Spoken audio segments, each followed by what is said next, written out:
দেখো, আজ একটা নিউজ বলবো, সেটা হচ্ছে কি, আবার সিম কোম্পানিগুলো তাদের প্রাইসের দাম বাড়িয়ে দেবে। কেন বাড়িয়ে দেবে তোমরা সকলে জানতে পারছো, বা তোমরা সকলে এটাই বলবে যে কেন কেন বাড়াবে। ট্রাই তো বলেছে যে 28 দিন পরে 30 দিন করতে, তো কেন দাম বাড়াবে? আর 28 দিন থেকে 30 দিন করলে আমাদের লাভ কি হবে, বা আমাদের লস কি হবে, বা আমাদের এক্সট্রা কত পেমেন্ট করতে হবে, তার সব ক্যালকুলেশন আমি বলবো এই ভিডিওর মধ্যে। তো দেরি না করে চলো ভিডিওটা শুরু করে নিই। হ্যালো ফ্রেন্ডস, আমি শুভ, তোমাদের হচ্ছে Bengali tech YouTube channel all about Shubho. একটা সময় ছিল যেদিন আমি রিচার্জ করবো সেদিন থেকে ঠিক তার পরের মাসে সেই দিন পর্যন্ত আমার রিচার্জ চলবে।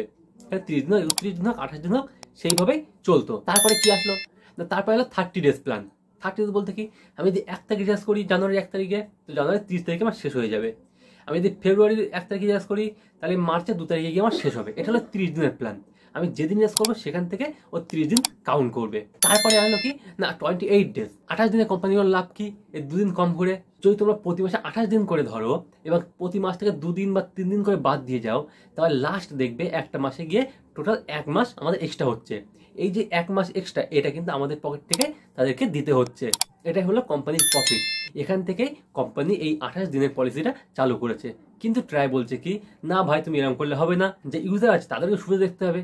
তুমি এমন একটা প্ল্যান বের করো যেখানে তার ভ্যালিডিটি হবে 30 দিন, অর্থাৎ যেদিন রিচার্জ করবে সেখান থেকে সে ভ্যালিডিটি 30 দিন চলবে। এইবার চলে আসি মেন টপিকে। যদি 30 দিন করে তাহলে কোম্পানির লাভ কি হবে, আমাদের লাভ কি হবে, বা কোম্পানির লস কি হবে, আমাদের লস কি হবে, দুটো আমরা দেখে নিই। দেখো, যদি কোনো কোম্পানি না, এখানে Jio, Airtel, Vodafone, idea, BSNL সব কোম্পানিগুলোকে ট্রাই কিন্তু এই নির্দেশটা দিয়েছে।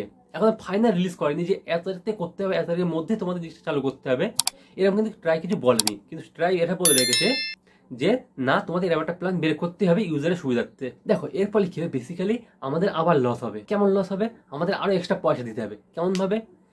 সাপোজ ধরো আমরা এখন যে প্ল্যান রিচার্জ করছি 28 দিনের জন্য, ধরো সাপোজ একটা প্ল্যান রিচার্জ করছি 28 দিনের জন্য 100 টাকায়। এবার যদি কোম্পানি এমনটা বের করে যে 100 টাকা তোমরা রিচার্জ করবে, সেটা চলবে 30 দিন, এবং সেটাই কম্বো বলতে কি না, ডাটা, SMS আর ইনকামিং আউটগোয়িং, তিনটে জিনিস যদি কোম্পানি 100 টাকার বিনিময়ে সেই 30 দিন দেয়, তাহলে কি হবে না, 28 দিনের প্ল্যান তখন আর কেউ রিচার্জ করবে না। এর ফলে কি হবে, এর ফলে কোম্পানির কিন্তু লস হবে।